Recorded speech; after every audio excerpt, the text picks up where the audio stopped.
Bonjour, je m'appelle Catherine Lepers, je suis professeure à Télécom Sud Paris. Dans cette leçon, nous allons voir les différentes architectures de réseaux d'accès optique FTTH.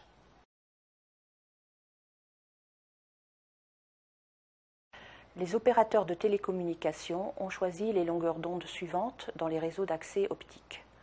La longueur d'onde 1,49 micromètres a été choisie dans la voie descendante de la tête de réseau vers les utilisateurs.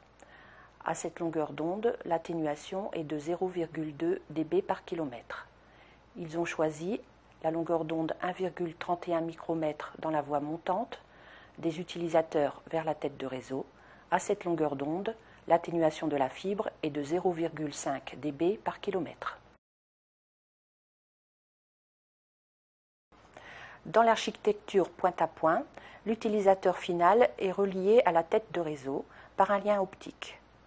Lorsque ce lien optique est constitué de deux fibres, les données montantes et descendantes empruntent ces deux fibres.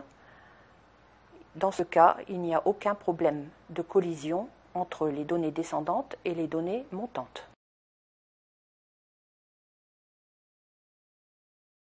Je propose de calculer le budget optique d'une liaison point-à-point.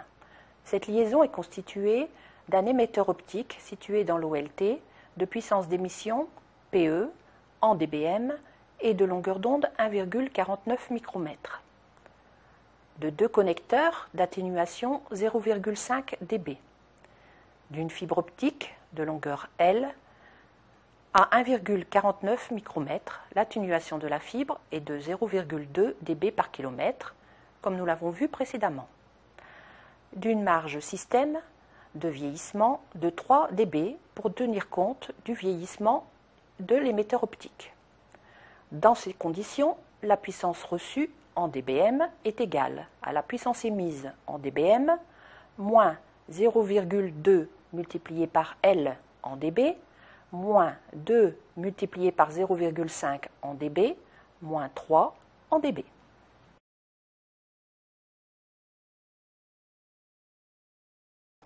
Supposons une puissance d'émission PE égale 0 dBm. Suivant le tableau d'équivalence, cela signifie que la puissance linéaire PE-line est égale à 1 mW. En résumé, les dBm sont des dB rapportés à 1 mW.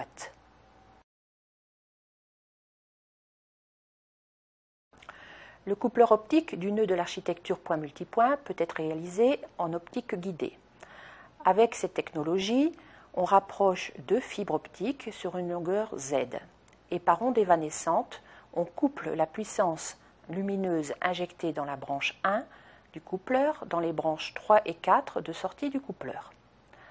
Suivant cette longueur Z, on peut réaliser un coupleur 1 vers 2 avec 50% de la puissance émise dans les branches 3 et 4 de sortie du coupleur, soit une perte de puissance de 3 dB sur chaque branche de sortie du coupleur. En cascadant plusieurs coupleurs 1 vers 2, on réalise par exemple un coupleur 1 vers 8. En conclusion, il existe donc deux architectures de réseau d'accès optique principales, l'architecture point-à-point et l'architecture point-multipoint. L'architecture point-multipoint sera mise en œuvre dans le réseau PON, Passive Optical Network, ou réseau optique passif.